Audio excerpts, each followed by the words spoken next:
சிவகங்கை மாவட்டம் காரைக்குடி வட்டம் காரைக்குடியிலிருந்து 17 கிலோமீட்டர் தொலைவில் ஆத்தங்குடி அரண்மனை வந்து அமைஞ்சிருக்கு. காரைக்குடி பஸ் ஸ்டாண்ட்லேருந்து நீங்கள் பஸ் ஏறினீங்கன்னா ஆத்தங்குடியில் வந்து இறக்கிட்டுருவாங்க.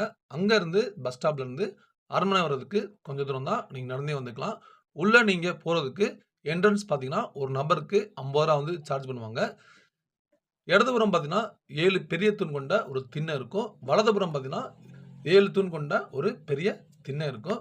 உள்ள நீங்க நுழைஞ்சோனே பார்த்தீங்கன்னா, பெரிய ஹால் ஒண்ணு இருக்கும். அதுக்கப்புறம் இடதுபுறம் கொஞ்சம் தூரம் நடந்து போயிட்டு, அங்கே ஒரு கதவு இருக்கும். கதவுக்கு மேல பார்த்தீங்கன்னா, மான் கொம்பு வந்து அமைஞ்சிருக்கும். உள்ள நீங்க போனீங்கன்னா, அங்க ஒரு பெரிய ஹால் இருக்கும். அப்படியே நீங்க வெளிய வந்து, அந்த வழியா வந்தீங்கன்னா, பெரிய ஹால் பார்த்தோம்னா, அந்த ஹால் இருக்கும். ஹாலுக்கு அடுத்து அதுக்கப்புறம் உள்ள வந்து ஒரு பெரிய இன்னொரு ஹால் இருக்கும். மொத்தம் 3 ஹால் தான் வந்து பெருசா இருக்கும். அத மட்டும் தான் நம்ம வந்து பார்க்க முடியும். வேற எல்லா ரூமுமே பார்த்தீங்கன்னா வந்து குளோஸ் பண்ணி தான் வச்சிருப்பாங்க. மாடி மேலேயும் வந்து வேற எந்த இதுவுமே நம்ம அலோவ் பண்ண மாட்டாங்க. எல்லா ரூமுமே வந்து குளோஸ் பண்ணி தான் இருக்கும். மொத்தம் பார்த்தீங்கன்னா 60 அறைகள் கொண்டது. 600 ஜன்னல்கள் வந்து அமைஞ்சிருக்கு.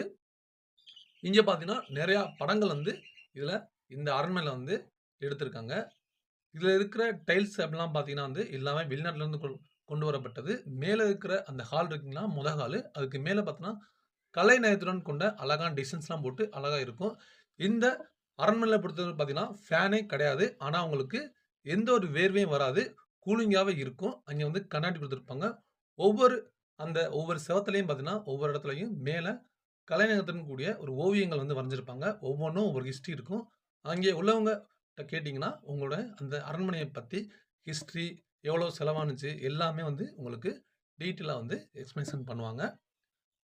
இந்த ஆத்தங்குடி ஊர்ல டைல்ஸ் தான் ஃபேமஸு. இங்க பார்த்தீங்கன்னா, நெறையா வந்து ஒவ்வொரு இடத்துலயும் பார்த்தீங்கன்னா, தயாரிப்பாங்க. கிரானைட் கல்லு, டைல்ஸு எல்லாமே தயாரிப்பாங்க. அங்க போயிட்டு பார்த்தீங்கன்னா, இங்கேருந்து நீங்க வாங்குனீங்கன்னா, உங்களுக்கு ஹோல்சேல் ரேட்டு கம்மியாவே கிடைக்கும். நம்ம சேனல ஃபர்ஸ்ட் டைம் பார்க்குறீங்கன்னா, சப்ஸ்கிரைப் பண்ணிக்கங்க. இந்த வீடியோ பிடிச்சிருந்துச்சுன்னா, லைக் பண்ணுங்க.